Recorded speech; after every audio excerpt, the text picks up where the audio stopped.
Bakıda 2 uşaq anası başqa kişiyə qoşularaq evdən qaçıb. Hadisə paytaxtın Xəzər rayonunda baş verib. 25 yaşlı ad və soyad şərti olmaqla Orxan Cəfərov öz uşaqlıq dostu və qonşusu olan Gülməmməd Əliyevin həyat yoldaşını qaçırıb. Qonşusu ilə qoşulub qaçan gəlin Firuzə Seyidova 2 uşaq anasıdır. Qeyd edək ki, Orxan Cəfərov subaydı. Ailələr uzun illər yaxın qonşuluq münasibətində yaşayıblar. Firuzə Seyidova hazırda Gülməmməd Əliyevlə rəsmi nikahdadır. O həyat yoldaşı ilə də qoşulub qaçıbmış.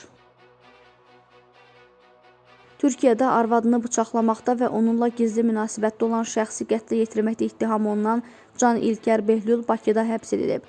Türkiyə hüquq mühafizə orqanları Can İlker Behlülün Azərbaycanda gizləndiyini müəyyən edərək onun ekstradisiyası üçün rəsmi müraciət edib.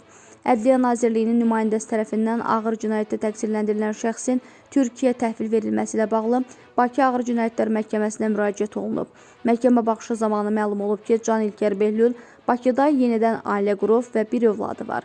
O, özünü təqsirli bilmədiyini deyib, ekstradisiyaya etiraz edib, lakin məhkəmə Ədliyyə Nazirliyinin təqdim etdiyi sübutlara əsaslı hesab edib. Qərara əsasən Can İlker Behlül Türkiyəyə ekstradisiya edilib.